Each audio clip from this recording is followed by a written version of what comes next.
किसी गांव में श्यामू नाम का किसान रहता था। स्वभाव से वह बहुत ही अच्छा था। उसका एक खेत था जो बहुत छोटा था, जिस कारण उसके बड़े परिवार की गुजर बसर बहुत मुश्किल से ही हो पाती थी।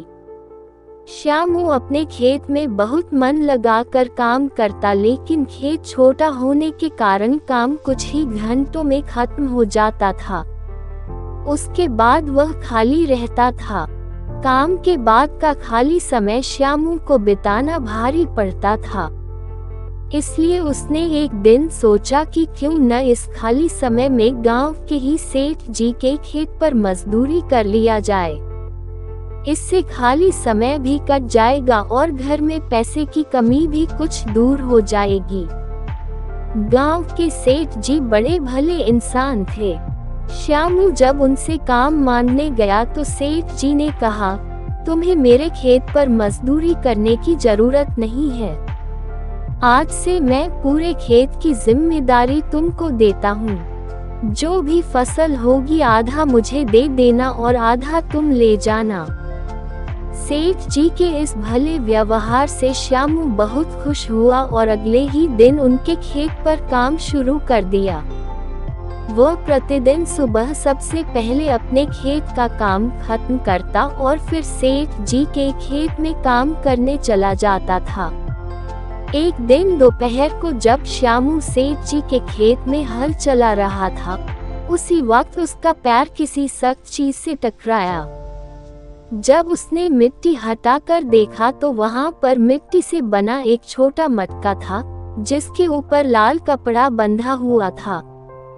श्यामू पहले तो थोड़ा डर गया, लेकिन फिर भी उसने थोड़ा साहस करते हुए मटके पर बंधा कपड़ा हटाया।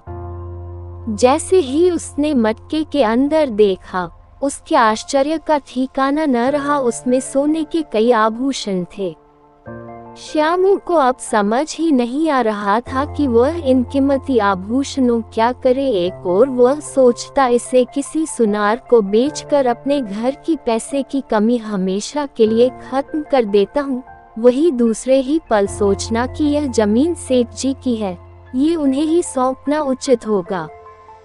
काफी देर तक उलझन में पड़े रहने के बाद वह अंत में सेठ जी के घर ही गया।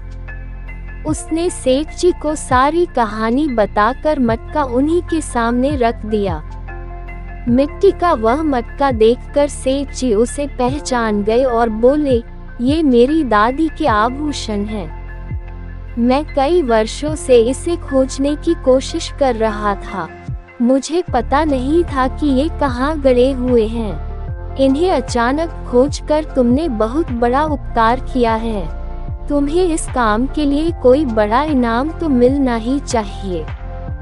सेठ जी, मुझे आपने अपने खेत पर काम दिया, यही बहुत है। अब मुझे कोई इनाम नहीं चाहिए। श्यामू ने सेठ जी से हाथ जोड़कर आग्रह किया। फिर सेठ जी ने कहा, श्यामू, मैं जानता हूँ तुम बहुत मेहनती और ईमानदार हो, लेकिन इनाम तो तुम्हें स्वीकार करना ही होगा।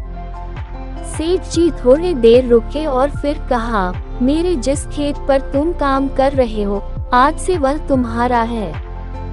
तुम उसके मालिक हो। सेठ जी के मुंह से यह बात सुनकर श्यामू खुशी से झूम उठा। उसकी आंखों में खुशी के आंसू थे।